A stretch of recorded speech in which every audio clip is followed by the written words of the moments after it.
Bayangkan, sorak meriah mendadak pecah menjadi lengkingan ngeri. Tali yang tampak sepele itu terlepas seperti ular, menjejak udara dengan bunyi cambuk. Tiang tenda miring, kain terangkat. Lalu angin mendorong segalanya ke arah lapangan.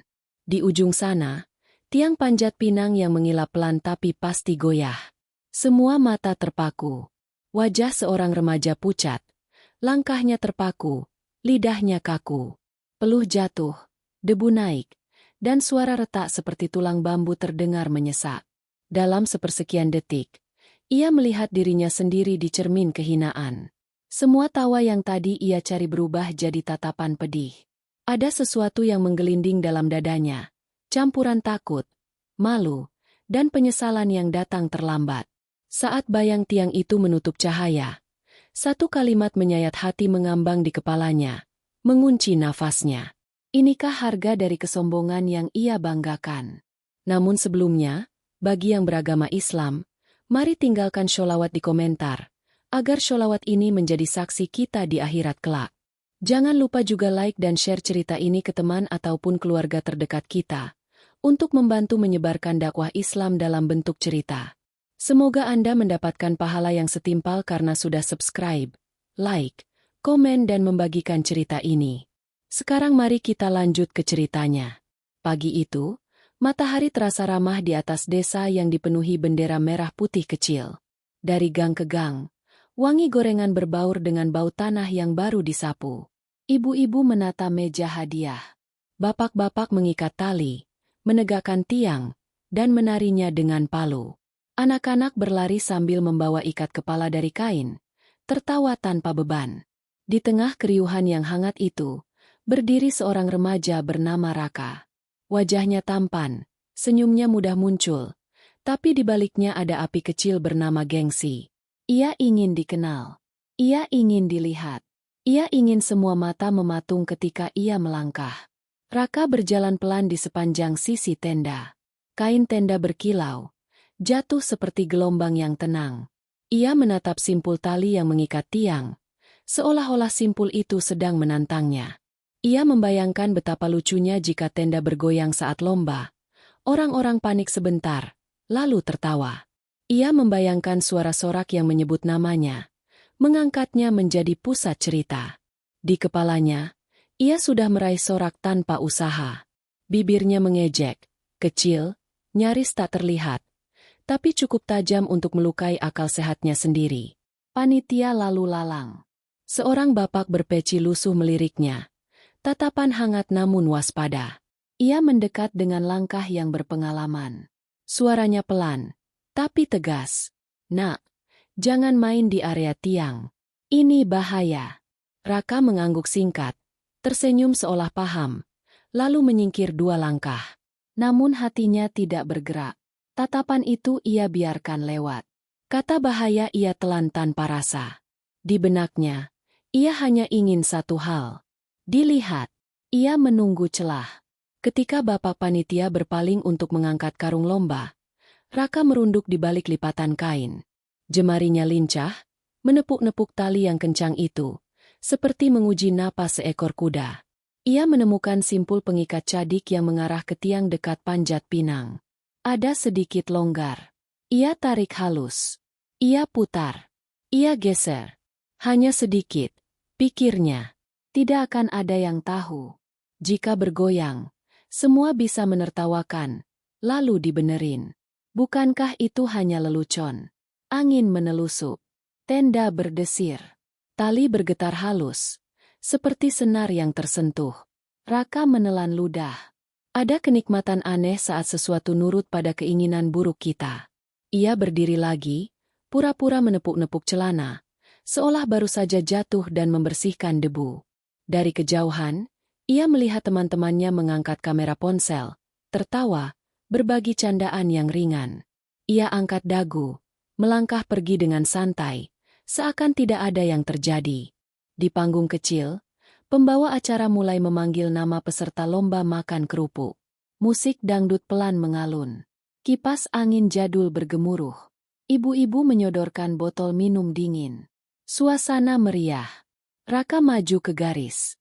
Ia memilih posisi di bawah bentang tenda yang teduh. Kerupuknya menggantung, bergoyang sedikit kena angin. Teman-temannya bersorak, menantang. Ayo, buktikan. Raka tersenyum, mengangkat tangan ke udara, memancing lebih banyak sorak. Di sudut matanya, ia sempat menangkap bayangan tiang panjat pinang yang gagah, dilumuri oli, menjulang tepat di luar mulut tenda. Ia pikir, tampilan yang sempurna. Dirinya di tengah, tawa meriah, hadiah menanti. Peluit ditiup. Raka menengadah. Mulutnya berusaha menangkap kerupuk yang terus menari jauh. Ia mencondongkan badan, berjinjit, berusaha terlihat paling cepat. Kue kering itu rapuh. Remah-remah jatuh ke pipinya. Setiap gigitan kecil membuat teman-temannya bersorak. Ia sesekali melirik. Ia ingin memastikan sorak itu miliknya. Namun di atas kepalanya, kain tenda tak lagi terbaring tenang. Ada gelombang kecil yang tak disadari banyak orang. Tali yang tadi ia utak-atik mulai melepas kepatuhan. Getaran kecil menjalar, pindah dari simpul ke simpul, seperti desas-desus yang tumbuh jadi rumor. Seorang anak kecil menatap ke atas. Keningnya berkerut. Kakeknya menarik tangan si anak, menyuruh fokus pada lomba. Raka terus mengejar kerupuknya, makin agresif. Ia tertawa, tapi tawanya terasa kosong, seperti lonceng yang dipukul terlalu keras. Di kejauhan, bapak panitia berpeci memicingkan mata. Ia menangkap sesuatu yang janggal. Ia melangkah cepat, mengitari tenda, memeriksa tali yang mengarah ke tiang dekat panjat pinang. Langkahnya berubah cemas. Ia berusaha menggapai tali itu, namun simpul yang terpelintir licin seperti tidak ingin kembali. Angin datang lebih tegas. Kain tenda menegang, lalu mengendur, seperti dada yang menahan sesak. Tali itu mengerang. Sekali ini lebih nyaring. Beberapa ibu-ibu menoleh. Ada yang berbisik. Ada yang merapatkan jilbabnya. Di panggung, suara musik mendadak terasa jauh. Raka berhenti mengunyah. Ada nada aneh di udara, seperti siulan yang lahir dari tenggorokan besi. Ia menoleh sedikit, lalu kembali menengadah, pura-pura tidak peduli. Di detik itulah, kain tenda mencuat. Tiang tenda miring satu jengkal. Tali tertarik dan menjerat arah yang tak semestinya, menggoda tiang panjat pinang yang angkuh. Goyang kecil tak terlihat menjadi goyang yang bisa dirasa. Raka dan semua orang belum tahu, tapi bayang-bayang musibah sudah berdiri tepat di belakang mereka, menunggu giliran untuk menutup cahaya. Sorak-sorai yang tadi memenuhi udara mulai terdengar renggang. Ada jeda di antara tawa warga. Jeda yang diisi oleh suara kain tenda yang berderit, seperti keluhan tua yang lama terpendam. Bagi sebagian orang, itu hanya angin yang bermain. Tapi bagi mata yang peka, ini adalah pertanda. Di sudut lapangan, bapak panitia berpeci lusuh itu semakin resah. Napasnya memburu saat melihat tali pengikat tiang panjat pinang tampak kendur. Ia mencoba mendekat, namun kerumunan penonton yang riuh membuat langkahnya tersendat. Anak-anak kecil berlarian membawa bendera mini, tak sadar bahwa di atas kepala mereka, sesuatu mulai kehilangan keseimbangannya. Raka, yang masih di garis lomba makan kerupuk, tak mengerti tanda-tanda itu. Mulutnya masih sibuk meraih kerupuk yang bergoyang liar. Peluhnya jatuh ke tanah. Ia mengangkat dagu lebih tinggi, mencoba mempercepat gigitan, sesekali melirik teman-temannya yang memegang ponsel. Senyum sombongnya masih bertahan. Padahal udara di sekitar mulai berubah. Dari arah belakang, suara bisik-bisik mulai terdengar. Tendanya kenapa ya? Kok miring? Seorang ibu yang memegang anaknya menatap ke atas. Wajahnya diliputi ragu. Ayah si anak mencoba menenangkan, tapi matanya ikut terpaku pada tiang yang mulai bergetar. Bapak panitia akhirnya berhasil menyelinap ke sisi tenda. Ia meraih tali, menariknya dengan paksa. Namun simpul yang telah diusik tadi sudah terlepas dari jalur semestinya. Tali itu seperti ular yang tak mau jinak. Setiap tarikan justru membuatnya makin longgar. Keringat dingin membasahi pelipis bapak itu. Ia tahu, jika tiang panjat pinang sampai tumbang, bukan hanya lomba yang berantakan, tapi nyawa orang pun terancam. Di panggung, Pembawa acara belum sadar betul apa yang sedang terjadi. Ia masih bercanda lewat mikrofon, mengajak penonton bersorak lebih keras. Musik dangdut yang riang bertabrakan dengan denting-denting logam yang berasal dari gesekan tiang. Suara dua dunia itu saling menelan, menciptakan keganjilan yang merayap di telinga. Seorang pemuda panitia lain mendekat. "Pak, kenapa ini tali longgar?" tanyanya panik. Bapak berpeci tak menjawab langsung, hanya menunjuk simpul yang jelas-jelas pernah disentuh tangan usil. Mereka saling pandang. Ada kemarahan yang tertahan, tapi tak sempat keluar, karena saat itu pula, angin bertiup lebih kencang. Kain tenda menggelembung seperti perut yang menahan teriakan. Tiang tenda condong beberapa sentimeter ke arah tiang panjat pinang. Semua terjadi lambat di mata mereka yang melihat, tapi cepat di mata yang tak siap. Goyangan tiang panjat pinang semakin nyata. Minyak yang melapisi batangnya membuat kilau aneh di bawah sinar matahari, seolah mengisyaratkan sesuatu yang akan lepas kendali. Raka mulai merasa aneh. Ia mendengar sorakan teman-temannya berubah nada, bukan lagi tawa riang, tapi teriakan yang lebih tinggi, seperti ingin memperingatkan. Namun egonya menutup telinganya. Ia mengira semua itu bagian dari sorakan dukungan. Ia kembali menggigit kerupuknya. Kali ini lebih cepat, ingin segera menang dan dipuji. Di luar garis lomba, seorang nenek yang duduk di kursi bambu menatap tajam ke arah tiang panjat pinang. "Itu mau roboh," gumamnya lirih. Tak ada yang mendengar. Orang-orang masih sibuk menyaksikan lomba, meski beberapa sudah mulai berdiri, mencoba melihat sumber kegaduhan kecil di sudut tenda. Panitia yang lain mulai bergerak cepat. Namun mereka kalah oleh kepadatan penonton. Setiap langkah terasa seperti melawan arus sungai.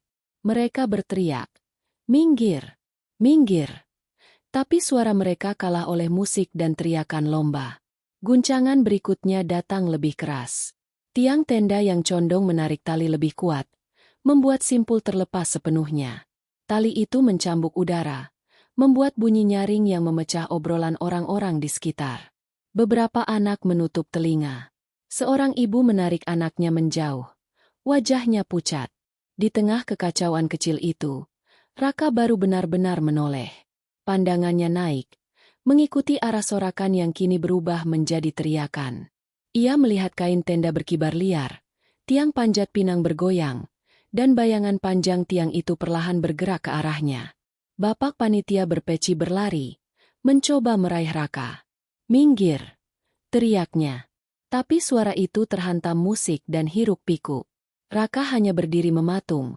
Otaknya mencoba memproses pemandangan yang tiba-tiba menjadi ancaman nyata.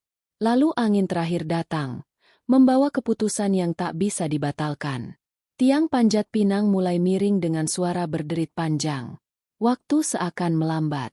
Semua mata tertuju pada batang tinggi itu. Dan di tengah lapangan, Raka berdiri, tanpa sempat bergerak, hanya bisa menatap bayangan besar yang jatuh menuju dirinya. Suara berderit itu memanjang, menusuk telinga seperti paku yang ditarik dari papan tua. Tiang panjat pinang miring semakin jauh, dan bagi yang melihat dari kejauhan, ini seperti adegan lambat yang penuh ancaman. Anak-anak yang tadinya berlarian, kini terhenti.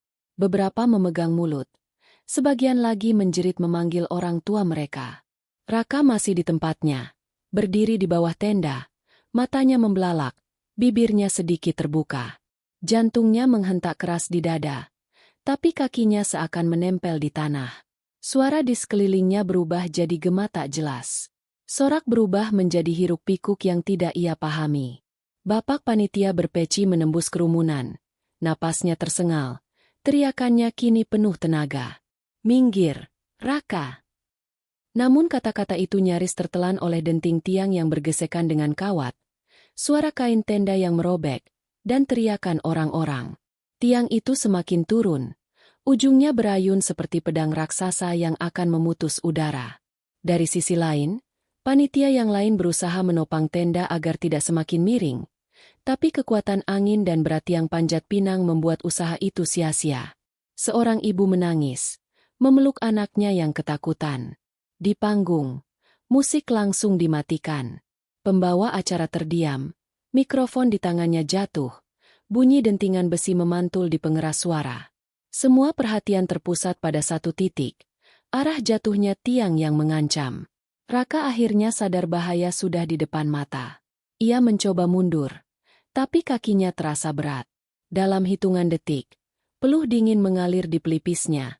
Matanya mencari jalan keluar. Namun di belakangnya, kursi-kursi dan penonton berdesakan. Ia terjebak di antara panik dan keterlambatan reaksi. Bapak panitia hampir sampai di sisinya. Tangannya terulur, siap menarik Raka keluar. Tapi tiang itu jatuh lebih cepat dari dugaan siapapun. Suara hempasannya memecah udara, menabrak tenda, menjatuhkan satu tiang penyangga, lalu meluncur ke arah Raka dengan kekuatan penuh. Brak! Suara hantaman itu membuat semua orang terdiam sepersekian detik. Ujung tiang menghantam bahu dan sisi tubuh Raka, membuatnya terhempas ke tanah. Napasnya terputus. Matanya terbuka lebar menahan sakit. Ia mencoba bangkit, tapi tubuhnya tak mau patuh. Rasa nyeri menjalar dari bahu ke punggung, menusuk sampai ke dada. Warga yang ada di dekatnya segera bergerak. Dua pemuda mengangkat tiang. Bapak panitia membantu menarik Raka menjauh dari area jatuhnya tiang. Sorak-sorai perayaan berubah jadi suara panik. Ada yang berteriak memanggil tenaga medis desa, ada yang mengambil air minum, ada yang memayungi Raka dengan kain. Raka terbaring dengan napas tersengal. Pandangannya kabur, tapi ia bisa melihat orang-orang menatapnya dengan ekspresi campuran marah, cemas, dan kecewa. Teman-temannya yang tadi tertawa kini terdiam. Ponsel di tangan mereka gemetar, tak lagi sanggup merekam. Bapak panitia menatapnya lekat. "Kamu tahu ini kenapa terjadi, nak?" Suaranya rendah tapi tegas, menusuk ke telinga Raka. Remaja itu hanya terdiam, kelopak matanya berat. Tapi di dalam dadanya ada gelombang rasa malu yang mulai tumbuh. Ia tahu, inilah akibat dari ulahnya sendiri. Ambulans desa yang sederhana datang tergesa. Raka diangkat ke tandu, dibawa menjauh dari kerumunan. Suara orang-orang masih berbisik-bisik di belakangnya. Kata, iseng, dan merusak, terdengar jelas di telinganya. Menusuk hatinya lebih dalam dari rasa sakit di tubuhnya. Dan di antara jerit sirene yang mengantar ke puskesmas, Raka hanya bisa menatap langit yang memudar di balik tenda yang sobek. Dalam hatinya, satu pertanyaan berputar-putar, tak mau pergi. Apakah semua ini harga yang pantas untuk sedikit kesombongan yang ia pamerkan? Sirene ambulans desa meraung pendek, memotong riuh lapangan yang kini tak lagi terdengar seperti pesta kemerdekaan. Raka terbaring di atas tandu, matanya setengah terbuka, melihat langit yang bergoyang di sela-sela terpal ambulans. Napasnya berat. Setiap hembusan terasa seperti menarik serpihan kaca dari dalam dadanya. Bahu kanannya nyeri, terasa panas. Sementara punggungnya seperti terbakar. Di sisi tandu, bapak panitia berpeci duduk, matanya lurus ke depan. Tidak ada kata yang keluar dari mulutnya, hanya tatapan yang sulit dibaca. Antara lega karena Raka selamat dan geram karena semua ini bisa dihindari jika saja anak itu tidak bermain-main dengan tali tenda. Ambulans berhenti di puskesmas desa yang kecil namun ramai. Bau obat-obatan bercampur dengan aroma antiseptik langsung menyambut. Dua perawat muda membantu memindahkan Raka ke ranjang pemeriksaan. Dokter desa datang, menekan perlahan bahu Raka. Remaja itu meringis, mengertakkan gigi untuk menahan teriakan. Memar parah di bahu dan punggung. Kemungkinan uratnya terjepit. Harus dibebat dan istirahat total. Kalau tidak, bisa berbulan-bulan sembuhnya, kata sang dokter kepada orang tua Raka yang baru tiba dengan napas terburu-buru. Ibu Raka menatap anaknya. Air matanya jatuh tanpa bisa ditahan. "Nak, apa yang sudah kamu lakukan sampai ini terjadi?" Suaranya bergetar, memecah suasana. Ayah Raka berdiri kaku di sudut ruangan. Wajahnya keras. Rahangnya mengeras menahan amarah. Raka tidak menjawab. Lidahnya keluh. Matanya menatap lantai. Di kepalanya, potongan kejadian pagi tadi berulang-ulang. Senyum sombongnya, simpul tali yang ia usik, dan detik ketika bayangan tiang menutup cahaya. Semua itu menghantam dirinya lagi dan lagi, membuat dadanya sesak. Di luar puskesmas, kabar tentang insiden ini sudah menyebar ke seluruh desa. Orang-orang membicarakannya di warung kopi, di pinggir lapangan, bahkan di beranda rumah. Kata sombong dan kebodohan terus disebut. Ada yang kasihan, tapi lebih banyak yang menggelengkan kepala. Sore harinya, puskesmas mulai sepi. Hanya suara langkah perawat dan detak jam dinding yang terdengar. Raka terbaring di ranjang, bahunya dibebat rapi. Ibunya duduk di kursi dekat ranjang, memegang tangan anaknya, tapi sorot matanya tetap basah oleh kecewa. "Ayahmu malu sekali, Nak," ucapnya pelan. "Semua orang di desa tahu ini karena ulahmu. Kalau saja kamu dengar kata orang, tidak main-main sama hal yang bukan milikmu." Kalimat itu terputus oleh isak yang tertahan. Raka memejamkan mata. Kata-kata ibunya menusuk lebih dalam dari rasa nyeri di tubuhnya. Ia ingin membela diri, ingin mengatakan bahwa ia hanya bercanda. Tapi apa gunanya? Semua yang ia lakukan telah melukai bukan hanya dirinya, tapi harga diri keluarganya. Di lapangan desa, panitia menegakkan kembali tiang tenda dan panjat pinang yang tadi roboh. Namun bekas kejadian itu tetap terlihat. Kain tenda yang robek, kursi yang patah, dan wajah-wajah yang masih dibayangi kejutan siang tadi. Anak-anak yang tadinya bermain di bawah tenda kini memilih duduk jauh di tepi lapangan, seolah bayangan kejadian itu masih mengintai. Malam datang, membawa udara yang lebih dingin. Raka terbangun dari tidur singkatnya. Ia menatap ke arah jendela puskesmas, melihat lampu-lampu desa berkelip di kejauhan. Ada suara kembang api kecil, sisa perayaan yang masih bertahan. Tapi baginya, suara itu kini seperti ejekan, mengingatkan bahwa sementara orang lain merayakan, ia terbaring dengan tubuh lemah dan hati penuh sesal. Ia menarik napas panjang, menutup mata kembali. Di dalam kepalanya, wajah-wajah orang yang tadi melihatnya terjatuh terus muncul, silih berganti. Dan di antara semua itu, ada satu tatapan yang tak bisa ia lupakan. Tatapan bapak panitia berpeci, tajam, tapi syarat harap, seolah berkata, "Semoga kau mengerti sebelum terlambat." Malam itu terasa panjang di puskesmas. Lampu neon yang menggantung di langit-langit menyala pucat, menyorot wajah Raka yang terbaring lemah. Setiap kali ia memejamkan mata, kejadian siang tadi kembali hadir, tak memberi ruang untuk tenang. Bayangan tiang panjat pinang yang jatuh, suara kayu berderit, jeritan warga, semuanya berulang seperti mimpi buruk yang memaksa dirinya tetap terjaga. Bahu kanannya terasa berdenyut setiap kali ia bergerak sedikit saja. Nafasnya sering tersendat karena rasa nyeri yang tiba-tiba menusuk. Namun bukan hanya tubuhnya yang terluka. Ada bagian dari harga dirinya yang terkoyak. Bagian yang membuat matanya sulit menatap siapapun. Di kursi dekat ranjang, ibunya tertidur dengan kepala bersandar di tepi kasur. Napasnya pelan. Wajah ibunya yang lelah itu membuat dada Raka semakin sesak. Ia tahu, ibunya tidak hanya lelah karena menjaga, tapi juga lelah menahan malu di hadapan tetangga. Ayahnya belum juga datang sejak sore. Dari nada bicara ibunya tadi, Raka paham, ayahnya terlalu marah untuk melihat wajah anaknya.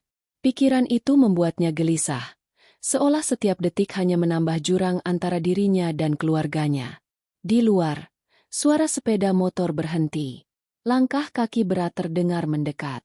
Pintu terbuka, dan sosok bapak panitia berpeci itu masuk, membawa tas kain berisi bubur hangat. "Ibunya sudah makan?" tanyanya pelan, sambil menatap Raka sekilas.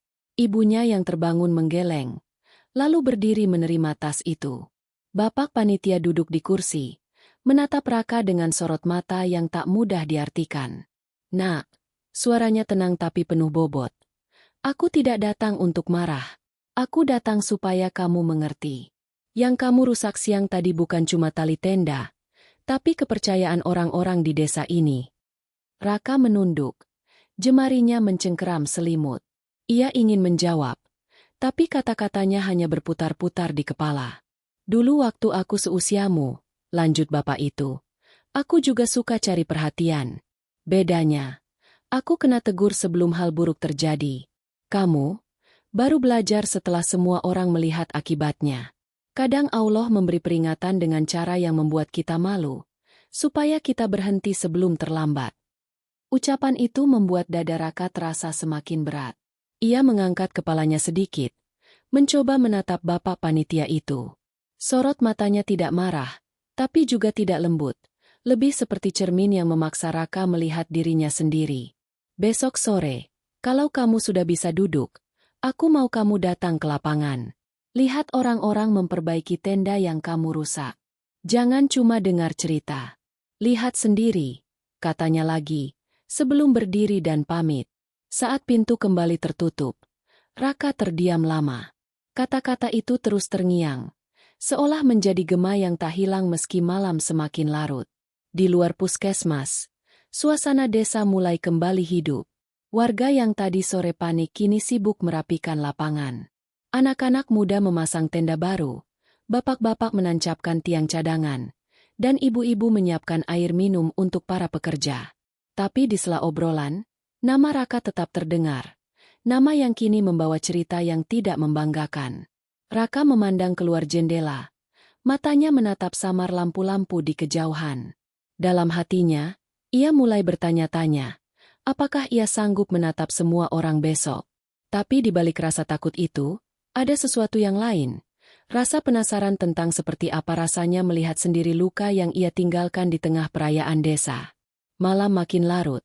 Namun tatapan bapak panitia itu terus menghantui, memaksa Raka untuk tidak hanya mengingat, tapi juga memahami. Siang menjelang sore, Raka duduk di kursi roda dorongan perawat. Bahunya masih dibebat. Langkahnya belum kuat menopang tubuh. Ibunya berjalan di samping, sementara bapak panitia berpeci yang semalam datang kini menuntun di depan. Wajah-wajah warga yang mereka lewati di halaman puskesmas tampak terkejut melihat Raka. Sebagian menunduk, sebagian lagi hanya memandang sekilas lalu melanjutkan aktivitas. Perjalanan menuju lapangan desa terasa lambat. Sepanjang jalan, Raka menunduk. Setiap suara sapaan terasa berat di telinga, dan setiap tatapan yang mampir seperti menambah beban di dadanya. Ibunya sesekali menatapnya, memastikan anaknya tidak menunduk terlalu dalam, tapi juga tak memaksa bicara. Saat tiba di lapangan, angin sore mengibaskan bendera merah putih kecil yang berjajar di tali panjang. Namun suasananya berbeda dengan kemarin. Tidak ada tawa, tidak ada musik dangdut.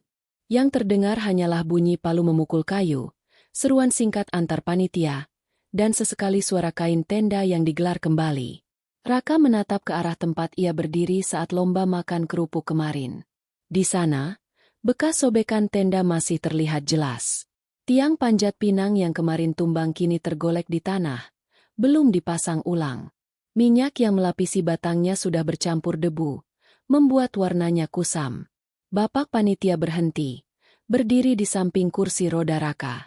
Lihat baik-baik, katanya pelan. Orang-orang ini meninggalkan pekerjaan dan keluarganya untuk memperbaiki yang kamu rusak. Mereka tidak dibayar, mereka tidak marah di depanmu, tapi itu bukan berarti tidak ada yang mereka rasakan. Raka mengangkat kepalanya perlahan. Beberapa pemuda memaku papan, ibu-ibu membawa termos air panas, anak-anak remaja menggulung tali baru. Semua sibuk, tidak ada yang mengajak bicara. Tapi setiap pandangan yang kebetulan bertemu matanya terasa seperti pisau kecil. Ia ingin bicara, ingin minta maaf, tapi lidahnya masih keluh. Bapak panitia hanya berdiri di sana, memberi waktu tanpa memaksa. Tiba-tiba, suara tawa kecil terdengar dari sisi lapangan. Beberapa anak kecil sedang mencoba bermain di dekat tiang cadangan. Seorang ibu segera menarik mereka menjauh. "Jangan main di situ, nanti jatuh lagi," katanya sambil melirik sekilas ke arah Raka. Anak-anak itu menoleh, melihatnya, lalu cepat-cepat berjalan pergi. Ucapan sederhana itu seperti cambuk. Raka sadar, perbuatannya kemarin bukan hanya membuat tenda roboh, tapi juga menanam rasa takut di kepala anak-anak kecil itu. Mereka kini melihat tenda dan tiang panjat pinang sebagai sesuatu yang berbahaya, bukan lagi bagian dari keceriaan 17 Agustus. Bapak panitia mendekatkan kursi roda ke sisi tenda yang sudah setengah berdiri. "Kalau kamu mau berubah, nak, mulai dari mengakui. Bukan cuma di hatimu, tapi di depan orang yang kamu rugikan," ucapnya tegas. Raka menarik napas panjang. Bahunya terasa berat, Tapi hatinya lebih berat lagi. Ia memandang semua orang di lapangan, lalu memejamkan mata sejenak, berusaha mengumpulkan keberanian. Langkah berikutnya akan sulit. Ia tahu. Tapi untuk pertama kalinya sejak kejadian kemarin, ia merasa ada dorongan kecil di dalam dirinya untuk melakukan sesuatu, bukan hanya duduk dan menerima tatapan orang. Angin sore berhembus lebih pelan. Matahari mulai condong ke barat, memanjangkan bayangan tenda yang setengah jadi. Di dalam hati Raka, bayangan lain mulai terbentuk. Bayangan tentang dirinya yang bukan lagi remaja sombong, tapi seseorang yang berusaha menebus kesalahannya. Sore itu, langit mulai berwarna oranye pucat. Cahaya matahari menyapu lapangan yang kini tampak setengah pulih. Tenda sudah berdiri kembali, tapi masih terlihat tambalan kain di beberapa sisi. Tiang cadangan dipasang menggantikan tiang lama, namun warnanya tak seindah kemarin. Bekas tanah yang tergali akibat jatuhnya tiang panjat pinang masih menganga, seperti luka yang belum tertutup. Raka duduk di kursi roda, tepat di tepi lapangan. Angin sore berembus, membawa bau tanah dan aroma kayu yang baru dipotong. Ia memandangi semua orang yang bekerja, pemuda yang memaku papan, bapak-bapak yang mengencangkan tali, ibu-ibu yang menyiapkan minuman. Semua bergerak tanpa banyak bicara, tapi gerakan mereka menyeratkan satu hal. Mereka ingin acara ini kembali meriah, meski ada luka di baliknya. Bapak panitia berpeci mendekat dan berdiri di sampingnya. Kalau kamu mau bicara, bicara sekarang. Jangan tunggu sampai malam. Semakin lama kamu diam, semakin sulit mengucapkannya. Ujarnya datar, tanpa menoleh. Raka menelan ludah. Matanya mengamati satu persatu orang yang ada di lapangan. Beberapa dari mereka sesekali melirik ke arahnya, lalu kembali sibuk. Dadanya berdebar. Kata-kata yang ingin keluar tersangkut di tenggorokan, seperti duri yang sulit dilepaskan. Ia mencoba memulai. Pak, suaranya lirih, nyaris kalah oleh suara palu. Bapak panitia menoleh, memberi tatapan yang mendorongnya untuk melanjutkan. Aku minta maaf, ucapnya. Kali ini sedikit lebih keras. Namun suaranya terdengar kaku, dan ia tahu itu belum cukup. Beberapa kepala menoleh, tapi tak ada yang menghentikan pekerjaannya. Seorang pemuda yang sedang mengikat tali berhenti sejenak, memandang Raka, lalu kembali bekerja. Itu membuat Raka merasa lebih tertekan, bukan karena mereka mengabaikan, tapi karena ia tahu kata-katanya belum menyentuh hati mereka. Bapak panitia merunduk sedikit, berbicara pelan namun tegas. Minta maaf itu bukan hanya soal kata. Tunjukkan kalau kamu menyesal. Kalau kamu sanggup, bantu mereka, meski sedikit. Tanganmu mungkin tidak bisa mengangkat, tapi lidahmu bisa menyemangati. Kakimu mungkin belum kuat, tapi matamu bisa memandang dengan hormat. Raka menunduk. Di dalam hatinya, ia tahu bapak itu benar. Ia memutar kursi rodanya pelan, mendekati sekelompok ibu-ibu yang sedang menyiapkan teh panas.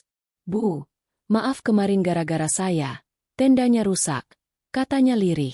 Salah satu ibu berhenti menuang teh, menatapnya sebentar, lalu berkata, yang penting jangan diulang. Kami semua kaget kemarin. Suaranya datar, tapi tidak dingin. Jawaban itu membuat Raka sedikit lega, meski ia tahu jalan menuju maaf penuh masih panjang. Pelan-pelan, ia mendekat ke para pemuda yang sedang bekerja. Kalau ada yang bisa saya lakukan, bilang. Ucapnya, meski dalam hati ia sadar tubuhnya belum mampu banyak bergerak. Salah satu pemuda hanya mengangguk singkat, sementara yang lain berkata, "Udah, istirahat aja. Jangan bikin repot lagi." Kata itu menusuk, tapi juga membuka matanya. Ia paham, tidak semua orang akan langsung memaafkan. Sebagian akan menunggu bukti, bukan sekadar permintaan maaf. Sore semakin meredup. Angin membawa bunyi kain tenda yang berkibar, seakan mengingatkan bahwa waktu terus berjalan. Raka masih duduk di tepi lapangan, menatap semua yang bekerja. Di dalam hatinya, ia berjanji diam-diam bahwa mulai hari ini, ia akan mencari cara untuk benar-benar menebus kesalahannya, bukan hanya dengan kata, tapi dengan perbuatan. Dan entah mengapa, untuk pertama kalinya sejak kejadian itu, Ia merasa sedikit lebih berani menatap mata orang-orang di sekitarnya. Malam turun pelan, menyelimuti desa dengan udara yang lebih dingin dari biasanya. Lampu-lampu bohlam dipasang mengelilingi lapangan, memantulkan cahaya kekuningan di kain tenda yang baru diperbaiki.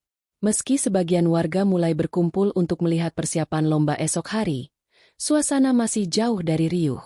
Tawa anak-anak terdengar lebih hati-hati, dan langkah orang-orang lebih lambat, seolah semua masih membawa sisa was-was dari kejadian kemarin. Raka kembali ke puskesmas setelah sore tadi berada di lapangan. Ibunya mendorong kursi roda melewati jalan tanah yang kini dipenuhi bendera kecil. Sesekali, ada tetangga yang menyapa singkat, tapi kebanyakan hanya tersenyum tipis tanpa banyak bicara. Setelah sampai di kamar, Raka merebahkan tubuhnya di ranjang. Bahunya masih terasa nyeri, tapi ada rasa lelah yang lebih dalam di pikirannya. Pemandangan di lapangan sore tadi terus terbayang. Orang-orang bekerja keras, namun tidak semua menoleh atau mengakui keberadaannya. Ia bisa merasakan betapa rusaknya kepercayaan orang terhadap dirinya, dan itu membuat malam ini terasa lebih berat. Ibunya duduk di kursi, menatapnya cukup lama. "Nak, ibu senang kamu mau datang ke lapangan tadi. Tapi ingat, minta maaf itu baru awal. Orang akan menilai dari bagaimana kamu bersikap setelahnya," ucapnya lembut. Raka menatap ibunya. "Aku tahu, Bu, tapi rasanya semua orang masih marah." "Wajar." Mereka kaget dan kecewa. "Tapi kalau kamu sabar dan mau berubah, insya Allah hati orang bisa luluh," jawab ibunya sambil membenarkan selimutnya. Malam semakin larut. Dari jendela, Raka melihat cahaya lampu lapangan yang berkelip di kejauhan. Ia bisa mendengar samar suara palu dan obrolan warga yang masih menyelesaikan pemasangan panggung.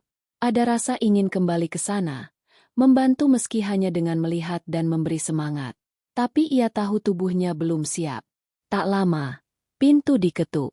Bapak panitia berpeci masuk dengan langkah pelan, membawa termos dan 2 gelas. "Ini teh hangat, untuk kamu dan ibumu," katanya sambil menuang. Aromanya memenuhi ruangan, menghangatkan udara yang dingin. "Bagaimana rasanya setelah ke lapangan?" tanya bapak itu sambil duduk. "Campur aduk, Pak. Ada yang menerima, tapi banyak juga yang belum mau lihat aku," jawab Raka pelan. "Itu biasa.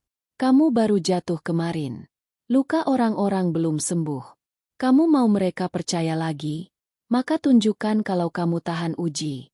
Tidak kabur dari tatapan, tidak mundur meski diabaikan," ujarnya sambil menatap Raka dalam-dalam. Raka mengangguk. Ucapan itu terasa berat, tapi juga memberi arah. Ia tahu, malam ini bukan untuk mencari jawaban, tapi untuk menyiapkan diri menghadapi hari-hari berikutnya. Di luar, angin malam membawa suara kain tenda yang berkibar. Bunyi itu kali ini tidak terdengar menakutkan, tapi seperti panggilan. Panggilan untuk kembali, berdiri di tengah lapangan suatu hari nanti, bukan sebagai remaja sombong yang membuat masalah, tapi sebagai seseorang yang pernah jatuh dan bangkit kembali di hadapan semua orang. Dan di hatinya, Raka mulai merasakan sesuatu yang belum ia kenal sebelumnya, keinginan untuk membuktikan bahwa dirinya bisa lebih baik dari kemarin. Pagi itu desa terasa berbeda. Udara segar memang masih berhembus dari arah sawah, burung-burung masih berkicau di pepohonan, tapi ada sunyi yang tak bisa dijelaskan. Mungkin karena sebagian besar warga masih teringat pada insiden kemarin, atau mungkin karena lapangan yang biasanya ramai di pagi hari kini sepi, hanya diisi oleh beberapa panitia yang merapikan sisa-sisa pekerjaan malam tadi.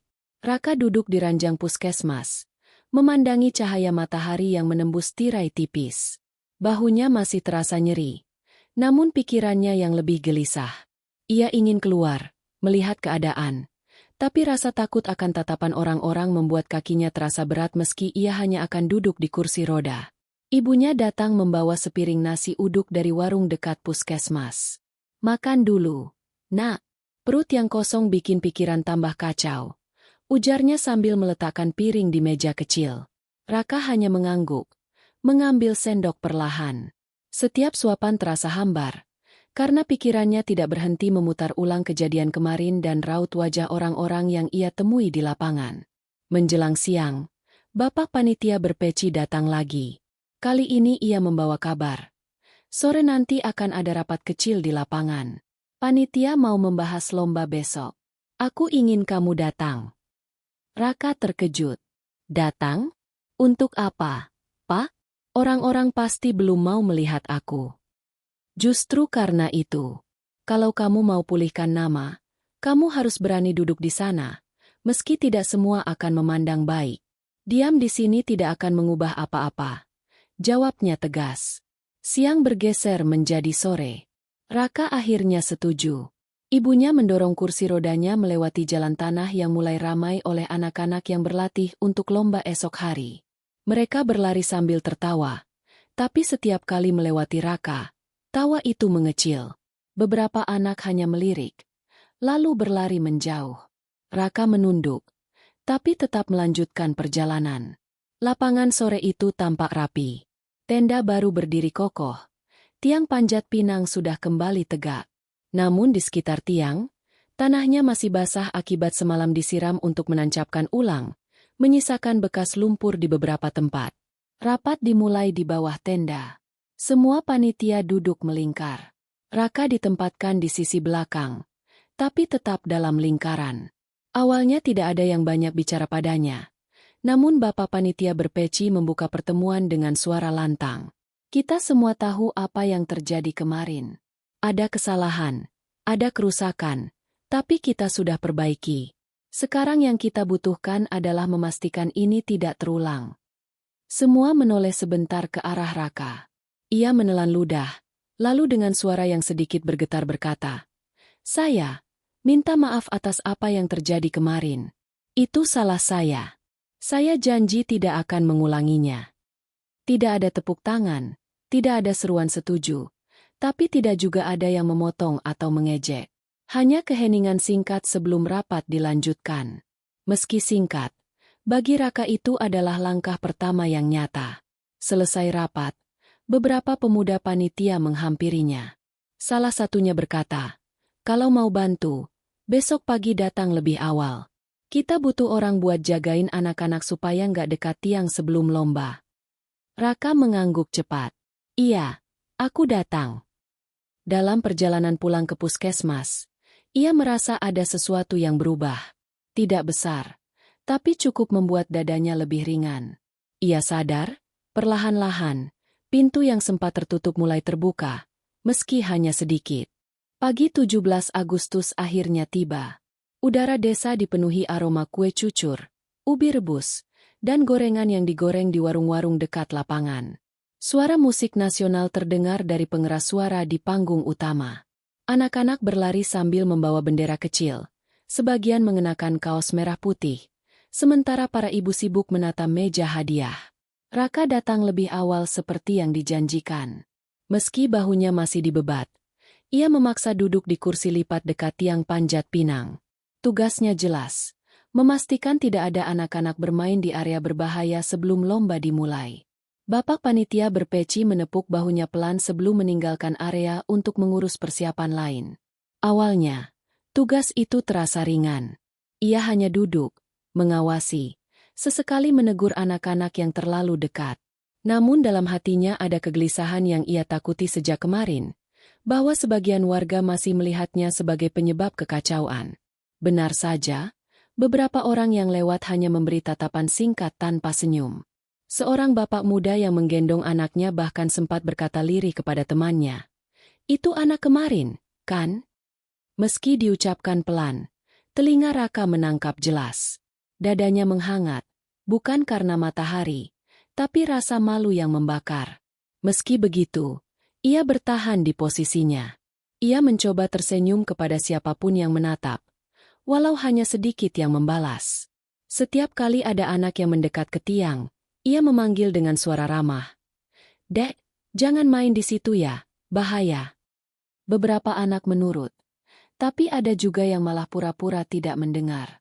Menjelang siang, lapangan semakin ramai. Sorak-sorai mulai terdengar dari lomba-lomba kecil di sisi lain tenda.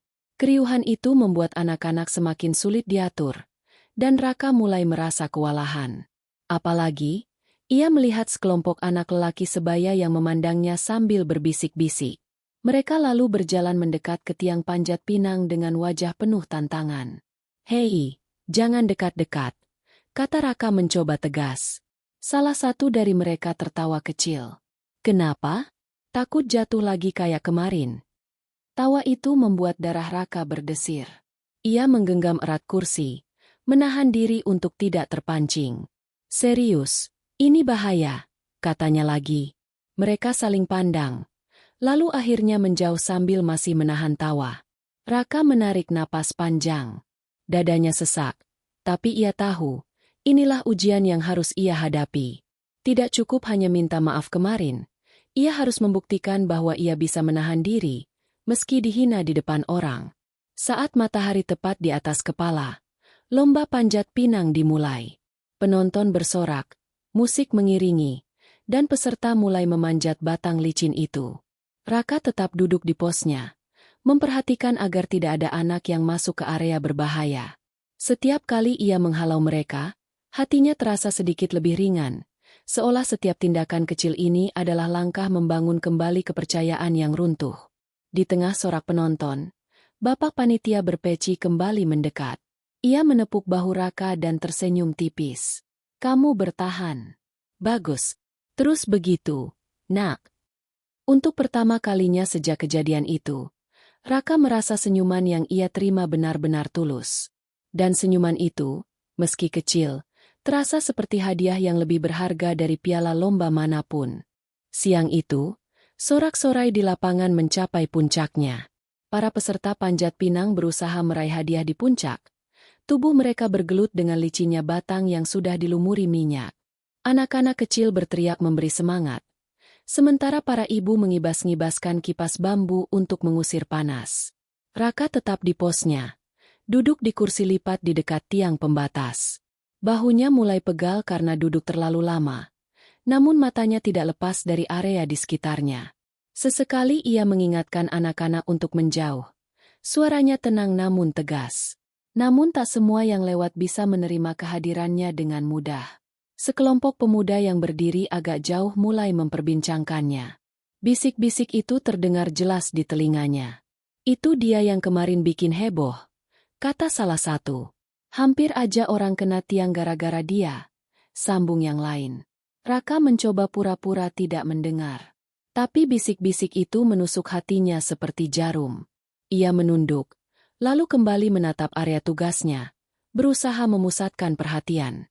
Tak lama, dua anak kecil berlari melewati pembatas dan hampir mendekati kaki tiang panjat pinang. Raka refleks berdiri, menahan rasa nyeri di bahunya, lalu memanggil, "Hei, jangan di situ. Bahaya." Suaranya cukup keras hingga terdengar oleh penonton di sekitar. Anak-anak itu berhenti, lalu berlari kembali ke orang tuanya. Salah satu orang tua mendekat dan berkata singkat, "Makasih, nak," sebelum kembali bergabung dengan kerumunan. Ucapan sederhana itu membuat dada Raka sedikit terasa hangat. Bukan karena pujian besar, tapi karena ada yang mengakui tindakannya tanpa menyinggung masa lalunya. Namun ujian belum selesai. Dari arah belakang, terdengar tawa mengejek. "Lihat tuh, jaga-jaga tiang. Takut kejadian kemarin terulang, ya?" Ucapan itu diikuti derai tawa. Raka memejamkan mata sebentar, mencoba menahan emosi. Ia tahu, satu kata kasar dari mulutnya bisa menghancurkan semua usaha yang ia bangun dalam 2 hari terakhir. Ia menarik napas panjang, lalu memilih untuk tidak membalas. Sebaliknya, ia kembali fokus mengawasi area. Keputusan untuk diam itu terasa berat. Tapi ia tahu itulah yang harus dilakukan jika ingin dipercaya lagi. Sore menjelang, lomba panjat pinang selesai. Sorakan berganti tepuk tangan meriah untuk para pemenang. Warga mulai berpencar.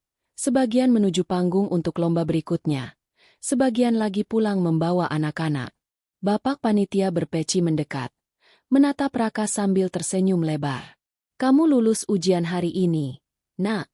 Banyak yang lihat kamu kerja. Mungkin mereka belum semua mau bicara, tapi mereka tahu kamu di sini bukan cuma duduk." Raka mengangguk, hatinya sedikit lega. Untuk pertama kalinya, ia merasa dirinya bukan hanya orang yang dilihat karena kesalahannya, tapi juga karena tindakannya saat ini. Namun ia belum tahu, malam nanti akan datang ujian yang jauh lebih berat. Ujian yang bisa menentukan apakah semua yang ia lakukan selama ini akan bertahan atau hancur begitu saja. Langit desa malam itu dihiasi bintang yang jarang terlihat seterang ini. Lampu-lampu di lapangan menyala terang, memantulkan cahaya di kain tenda yang kokoh berdiri. Musik perlahan berganti menjadi irama tarian rakyat. Anak-anak berlarian di bawah tenda, sementara orang dewasa menikmati suasana sambil berbincang. Raka duduk di kursi lipat dekat panggung. Meski bahunya masih nyeri, ia merasa cukup puas karena seharian berhasil menjalankan tugas tanpa insiden. Namun di balik rasa lega itu, ada rasa lelah yang menumpuk. Malam ini ia hanya ingin duduk tenang, mengamati suasana. Tapi ketenangan itu tak bertahan lama. Sekelompok pemuda yang sejak siang tadi ia lihat berbisik-bisik, kini mendekat. Mereka berdiri tak jauh dari tempatnya, berbicara dengan nada yang cukup keras untuk ia dengar. Itu anak yang kemarin bikin tenda ambruk, kata salah satu sambil menunjuk ke arahnya. Iya, makanya sekarang dia cuma dikasih kerjaan duduk jaga-jaga. Kalau disuruh ngapa-ngapain lagi, takut rusak. Sambung yang lain. Tawa mereka menusuk seperti paku. Beberapa penonton yang mendengar ikut menoleh. Sebagian tersenyum miring. Raka mencoba menatap ke arah panggung, berpura-pura tidak peduli, tapi telinganya tetap menangkap setiap kata. Salah satu dari mereka bahkan melangkah lebih dekat. Kamu yakin gak bakal bikin masalah lagi malam ini? Soalnya kalau tenda ini jatuh, gak ada tiang cadangan lagi. Ucapnya dengan nada setengah mengejek. Teman-temannya tertawa lagi. Kali ini lebih keras. Raka merasakan darahnya mengalir cepat. Tangannya mengepal di atas paha. Ia ingin membalas. Ingin mengatakan bahwa mereka tidak tahu apa-apa tentang betapa sulitnya menahan rasa malu dan berusaha memperbaiki kesalahan. Tapi sesuatu di dalam dirinya mengingatkan. Satu kata kasar bisa meruntuhkan semua usaha yang sudah ia mulai bangun. Ia menghela napas panjang, menatap mereka sebentar, lalu berkata singkat. Kalau mau ngomong, ngomonglah sepuasnya. Aku nggak mau bikin masalah lagi. Suaranya tenang, meski di dalam dadanya ada gelora yang sulit dikendalikan. Mereka saling pandang, lalu salah satunya mengangkat bahu. Nggak seru, katanya, sebelum mereka semua pergi meninggalkannya. Bapak panitia berpeci yang sejak tadi memperhatikan dari jauh mendekat. Ia menepuk bahu Raka pelan. Kamu lulus ujian malam ini, Nak. Menahan diri di depan orang yang merendahkanmu itu jauh lebih sulit daripada bekerja seharian. Raka tersenyum tipis. Sakit, Pak. Tapi kalau saya marah, semua yang sudah saya lakukan akan sia-sia. Itu artinya kamu mulai paham. Kesabaran itu bukan diam karena tak berdaya, tapi memilih diam karena tahu itu yang terbaik, jawabnya pelan. Malam itu, musik kembali terdengar, orang-orang kembali tertawa. Tapi bagi Raka, suara yang paling membekas adalah kalimat Bapak Panitia tadi. Kata-kata yang seperti meneguhkan hatinya untuk bertahan sampai semuanya benar-benar pulih. Namun ia belum tahu, besok akan ada momen yang akan menguji bukan hanya kesabarannya, tapi juga keberaniannya untuk berdiri di tengah lapangan, di hadapan semua orang. Pagi berikutnya, suasana lapangan kembali semarak. Hari itu adalah puncak perayaan 17 Agustus di desa, di mana seluruh warga akan berkumpul untuk menyaksikan penutupan lomba dan pembagian hadiah. Tenda besar sudah penuh terisi. Anak-anak berlarian membawa bendera, ibu-ibu mengenakan kebaya, dan bapak-bapak memakai kemeja rapi. Raka datang lebih awal, duduk di kursi roda di tepi tenda. Bahunya masih terasa nyeri, tapi ia bertekad untuk bertahan. Ia sudah menjalankan tugasnya 2 hari berturut-turut, menjaga area tiang panjat pinang, menahan hinaan, dan mengawasi anak-anak. Hari ini ia pikir akan sama seperti kemarin, duduk, mengawasi, lalu pulang. Namun ternyata, Bapak Panitia berpeci punya rencana lain. Ia menghampiri Raka, menunduk sedikit, dan berkata pelan. Siang nanti, sebelum pembagian hadiah, aku ingin kamu maju ke panggung. Katakan sesuatu di depan warga. Raka sontak tertegun. Pak, semua orang akan lihat. Kalau mereka mencemooh aku gimana? Kalau kamu berani berdiri dan bicara jujur, meski orang mencemooh, itu tanda kamu benar-benar siap berubah. Jawab bapak itu tegas. Kata-kata itu terus bergema di kepala Raka sepanjang pagi. Ia merasa dadanya berat, seolah napas pun sulit diatur. Saat musik mulai dimainkan dan acara berjalan, rasa gugup semakin menjadi. Siang menjelang, pembawa acara mulai memanggil panitia untuk memberi sambutan. Warga bersorak, anak-anak berdesakan di depan panggung. Lalu tiba-tiba, pembawa acara berkata, "Sekarang, kita beri kesempatan untuk seseorang yang ingin menyampaikan sesuatu kepada semua warga." Bapak panitia berpeci menatap Raka dan memberi isyarat. Jantung Raka berdegup keras. Kakinya seperti membeku. Dua panitia membantu mendorong kursi rodanya menuju panggung. Langkah itu terasa panjang, seakan seluruh lapangan menatap setiap gerakannya. Saat tiba di panggung, ia menghadap ke kerumunan. Dari atas, ia bisa melihat wajah-wajah warga yang ia kenal sejak kecil, tetangga, teman sekolah, bahkan orang-orang yang pernah menegurnya keras. Ada yang menatap datar, ada yang memandang dengan rasa ingin tahu, tapi tak sedikit pula yang masih terlihat dingin. Raka menarik napas panjang. Suaranya bergetar ketika ia mulai bicara. "Assalamualaikum. Aku berdiri di sini untuk minta maaf. 2 hari lalu, aku melakukan hal bodoh yang merusak tenda dan hampir mencelakai orang. Aku pikir itu hanya lelucon, tapi ternyata aku salah besar. Aku malu, dan aku menyesal." Suasana hening. Tidak ada yang bersuara. Bahkan musik pun dimatikan. Raka melanjutkan. Kali ini suaranya lebih tegas. "Aku janji akan memperbaiki diriku. Aku ingin warga percaya lagi sama aku. Aku tahu itu nggak akan mudah. Tapi aku akan berusaha." Beberapa orang menunduk. Sebagian lain saling pandang. Tidak ada sorakan atau tepuk tangan besar. Tapi Raka bisa merasakan keheningan itu berbeda. Lebih seperti keheningan yang memberi ruang untuk menerima. Bapak panitia berpeci yang berdiri di sisi panggung menatapnya dengan bangga. "Itu langkah yang tepat, Nak," bisiknya sebelum mendorong kursi Raka turun dari panggung. Bagi Raka, langkah kecil itu terasa seperti lompatan besar. Ia tahu, masih banyak yang harus ia lakukan. Tapi setidaknya, hari ini ia sudah berani berdiri di hadapan semua orang, tanpa lagi bersembunyi di balik diam. Setelah Raka turun dari panggung, suasana perlahan kembali ramai. Musik kembali dimainkan. Lomba-lomba penutup dimulai. Meski tidak semua orang mendekat atau berbicara dengannya, Raka merasa ada perbedaan kecil. Tatapan yang kemarin penuh curiga kini mulai terasa lebih netral. Ia duduk di kursi rodanya, mengamati lomba balap karung yang membuat penonton tertawa. Angin sore mengibaskan kain tenda, dan matahari mulai condong ke barat. Bapak panitia berpeci mendekat, duduk di bangku di sampingnya. "Langkahmu di panggung tadi berat, ya?"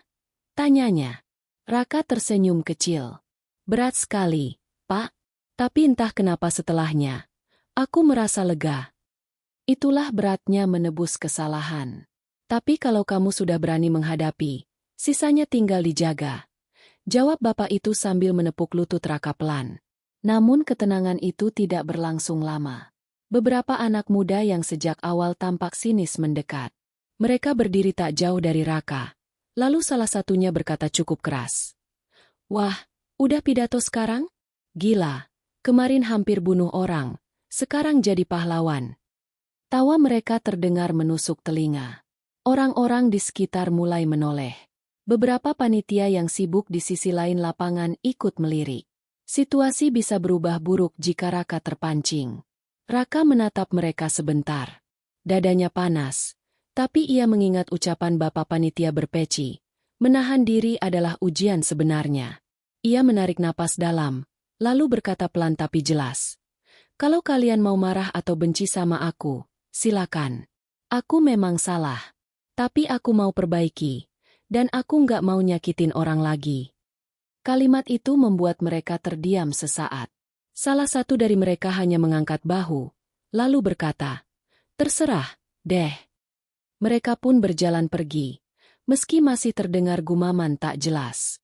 Bapak panitia berpeci tersenyum tipis. Kamu baru saja melewati ujian terakhir hari ini. Kamu nggak cuma ngomong di panggung, tapi juga membuktikan ucapanmu di depan orang yang nyinyir. Raka menatap lapangan yang kini mulai ramai lagi. Ada rasa hangat di dadanya, campuran lega dan bangga, meski ia tahu perjalanannya belum selesai. Sore itu, langit memerah. Lomba terakhir selesai, hadiah dibagikan. Beberapa warga mulai menepuk bahunya ketika lewat, mengucapkan singkat, "Bagus tadi di panggung." Bukan tepuk tangan meriah, tapi cukup untuk membuat langkah hatinya terasa lebih ringan. Ia sadar, kepercayaan memang tidak bisa kembali dalam sehari. Tapi setiap tatapan yang lebih hangat, setiap kata sederhana yang tulus, adalah tanda bahwa luka lama perlahan mulai sembuh. Dan ia ingin menjaga proses itu, berapa lama pun waktu yang dibutuhkan. Malam terakhir perayaan 17 Agustus di desa itu tiba. Lampu-lampu tenda memancarkan cahaya lembut. Menari pelan tertiup angin. Bau sate dari sudut lapangan bercampur dengan wangi teh manis dari termos ibu-ibu yang berjualan. Musik rakyat mengalun pelan, memberi suasana hangat yang berbeda dari 2 hari lalu.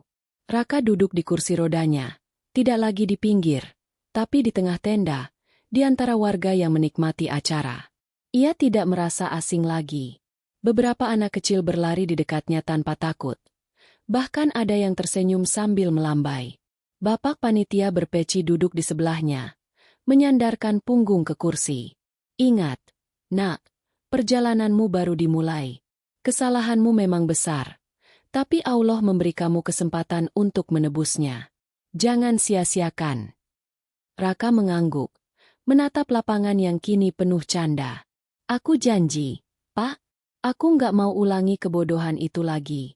Aku mau jadi orang yang kalau disebut namanya, orang ingat kebaikan, bukan keburukan." Beberapa warga menghampiri, menyalami Raka.